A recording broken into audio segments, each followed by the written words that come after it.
we are reading $2, One Wallet. This was written and illustrated by 3rd grade students of William McKinley Elementary School in Burbank, California, and then published by Scholastic Inc. But so cool, written by 3rd grade students. Okay. George was an ordinary dollar bill who lived in the leather wallet of a school janitor named Mr. Juan Carlos. He didn't like being alone. He tried to talk to a photo ID, but the ID was too shy. "Who turned on the lights?" said George as Mr. Juan Carlos opened the wallet. George felt something cold and hard touch his fluffy hair. It was a coin. "Please don't wake my baby. I just got him to sleep," yelped a soft voice. "Sorry," said George, blushing. The Sacagawea coin was shiny, gold, and beautiful. George felt smelly and wrinkled compared to Sacagawea. "I'm sorry I yelled at you. You look beat up and crumpled," said Sacagawea. "But you look familiar." "I was the first president," said George. "But I've been around the country a lot. It's kind of a funny story." "I love funny stories," said Sacagawea. "Well, I was born in Washington, D.C. at the United States Bureau of Engraving and Printing.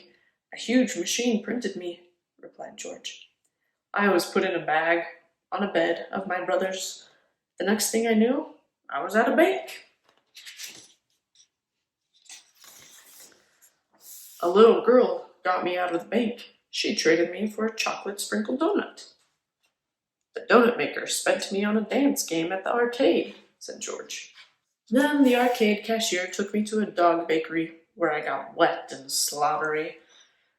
Being slid into the claw machine at the toy store hurt, but I won a huge pink bunny. Next, I was used to buy some underwear at a dollar store. It was rather embarrassing." Sacagawea giggled.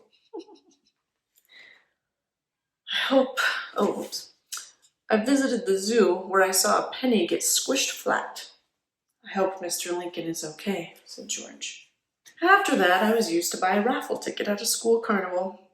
I was given as change when someone bought a hot dog. You see this?" George looked at a stain on his shoulder. "Mustard." "I survived the washing machine, although it made me dizzy.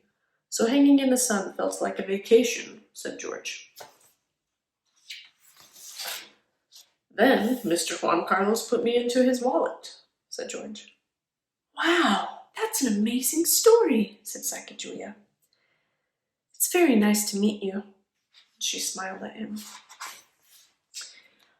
"I'm famous because I helped the explorers Lewis and Clark find their way to the Pacific Ocean," said Sacagawea. "My story is shorter than yours. The Tooth Fairy traded me for a tooth. A nice little girl named Violet put me in her pocket, but there was a hole, and I fell out. I stayed on the cold playground until Mr. Juan Carlos picked me up," said Sacagawea. "And here I am." "I cannot tell a lie," said George. "It's nice to finally meet a friend." Suddenly, the wallet opened and George felt a tug. He was being taken out of the wallet. "No!" yelled George. "Goodbye, George," said Sacagawea. But she felt herself move too. Mr. Juan Carlos put them in Violet's hand. She smiled at Sacagawea and George, and they both wondered where their adventures would take them next. And here are the authors. It says meet the authors clockwise. From the left, we have John Ali Gigian, Noel Pennington, Russell Ubas, Julia Guglielmo, Marion Hunter, Sarah Cohen, and Henry Kenny. I probably messed up their names. So that's so cool. The students were authors and tell us a little bit more about the dollar bill and the dollar coin as well.